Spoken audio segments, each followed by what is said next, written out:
Kisah Nabi Musa singkat merupakan kisah Nabi yang paling sering diceritakan dalam Al-Quran, dengan total sebanyak 136 kali. Salah satu mukjizat terkenal Nabi Musa, yakni tongkat ajaibnya yang bisa berubah menjadi ular, serta dapat membelah lautan. Tidak hanya itu, Allah SWT mengutus Nabi Musa untuk melawan Raja Firaun yang berkuasa saat itu, karena telah berbuat sewenang-wenang terhadap rakyatnya. Nabi Musa lahir di Mesir pada masa kepemimpinan Raja Firaun yang terkenal akan kezaliman dan kebengisannya. Suatu ketika, Raja Firaun bermimpi melihat api membara dari Baitul Maqdis yang menghanguskan seluruh wilayah Mesir. Dari situlah, banyak tukang sihir dan ahli nujum yang berpendapat bahwa akan lahir anak laki-laki dari Bani Israel yang akan menghancurkan Mesir. Karena ketakutannya, Firaun pun memerintahkan agar membunuh para anak laki-laki yang lahir dari kalangan Bani Israel. Mendengar kabar tersebut, tentu ibu Musa merasa ketakutan dan akhirnya memilih melahirkan Musa di gua agar tidak bisa ditemukan oleh prajurit. Kemudian Allah memerintahkan kepada Yukaibid, ibu Musa, untuk meletakkannya di dalam peti dan menghanyutkan ke sungai tatkala kedatangan pasukan Firaun. Telah dilarungkan di sungai Nil. Yukaibid memerintahkan Kahamui untuk mengikuti kemana perginya peti tersebut. Pada saat itulah keajaiban muncul, karena peti Nabi Musa ditemukan oleh istri Firaun bernama Asiyah. Firaun memang raja yang kejam, tapi ia sangat sayang terhadap istrinya, sehingga ia pun menuruti keinginan Asiyah merawat bayi Musa. Siti Asiyah pun mencari wanita yang dapat menyusui Musa bayi karena sejatinya ia hanya mau minum susu dari ibu kandungnya. Mendengar kabar tersebut, Yukaibid pun merasa senang karena selain mendapat upah besar, ia pun tidak perlu khawatir Musa akan dibunuh. Setelah beranjak dewasa, Nabi Musa meninggalkan istana Firaun untuk berkelana karena keselamatannya sedang terancam. Sebab terdapat salah satu pasukan Firaun yang terbunuh oleh Nabi Musa karena ia mendamaikan kalangan Bani Israel. Musa yang pergi tanpa arah tujuan bertemu dua orang gadis yang sedang memperebutkan air untuk binatang ternak mereka.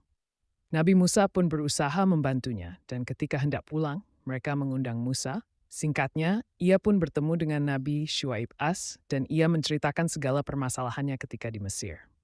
Pada akhirnya, Nabi Musa mendapat tawaran dari Nabi Syuaib untuk menikah dengan salah satu putrinya, dan ia tinggal di Madian selama 10 tahun. Nabi Musa teringat akan kaumnya, Bani Israel, yang tertindas oleh Firaun, dan ia pun memutuskan kembali ke Mesir untuk membebaskan kaumnya dari penindasan. Setibanya di Mesir, Nabi Musa mengajak Firaun untuk kembali ke jalan benar sambil menunjukkan mukjizat yang diterima dari Allah. Tentu saja, Firaun merasa murka dan ia pun memanggil seluruh tukang sihir yang ada di Mesir untuk melawan Nabi Musa Namun, tidak ada satupun yang berhasil mengalahkan mukjizat Nabi Musa, dan bahkan banyak tukang sihir yang mengikuti ajaran Musa. Firaun yang tidak terima itu menyiksa tukang sihir dan istrinya sampai meninggal. Hal itu membuat Musa memutuskan untuk berpindah tempat. Namun, ternyata ia telah dikejar pasukan Firaun yang jumlahnya sekitar 1 juta orang. Sementara pengikut Musa hanya 600 ribuan orang. Sesampainya rombongan Nabi Musa di hadapan Laut Merah, Allah memerintahkannya untuk memukul tongkat ke permukaan laut. Atas kuasa Allah SWT, air laut dengan ombak tergulung berubah menjadi laut terbelah yang mencengangkan mata. Nabi Musa dan rombongannya segera melanjutkan perjalanan hingga tibalah di daratan. Sedangkan pasukan Firaun yang masih di tengah lautan akhirnya tenggelam tanpa ada yang selamat, setelah Nabi Musa memukulnya kembali tongkatnya ke laut. Pertemuan Nabi Musa dan Nabi Khidir. Dikisahkan bahwa awal pertemuan Nabi Musa dan Nabi Khidir, karena saat Musa ditanya tentang siapa orang paling pintar, ia menjawab dirinya bukan Allah SWT. Kemudian Allah berfirman bahwa mempunyai hamba jauh lebih pintar yang ada di antara pertemuan dua laut. Selama perjalanannya bersama Nabi Khidir, ternyata Nabi Musa tidak bisa sabar dengan sikap Nabi Khidir. Akhirnya, Nabi Khidir pun memberikan alasan terkait tindakannya yang melobangi perahu karena mencegah terjadinya perampokan oleh penguasa kejam.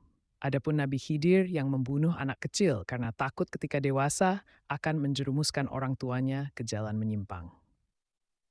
Nabi Khidir yang ditolak kedatangannya oleh penduduk desa berusaha mendirikan tembok hendak roboh untuk melindungi anak yatim di dalamnya. Kisah Nabi Musa yang selamat dari pasukan Firaun memilih tinggal bersama kaumnya, Bani Israel. Konon, wafatnya Nabi Musa karena pada saat itu pernah terjadi pemukulan hebat hingga bola matanya pecah ketika didatangi malaikat Israel. Hingga pada akhirnya, Nabi Musa memilih agar diwafatkan dan ingin segera bertemu Allah SWT. Beliau hidup selama 1000 tahun dan wafat di Gunung Nebu, Jordania dekat Baitul. Mukjizat Nabi Musa. 1. Tongkat berubah menjadi ular. 2. Tangan yang memancarkan sinar. 3. Mendatangkan angin topan, serbuan belalang, dan banjir. Nah, demikianlah kisah Nabi Musa yang bisa saya sampaikan, jadikan suri tauladan baik dalam kehidupan sehari-hari. Dari kisah tadi, semoga bermanfaat agar lebih sabar dalam menuntut ilmu, menolong orang lain, maupun mengerjakan kegiatan lainnya. Terima kasih telah menonton video ini sampai selesai.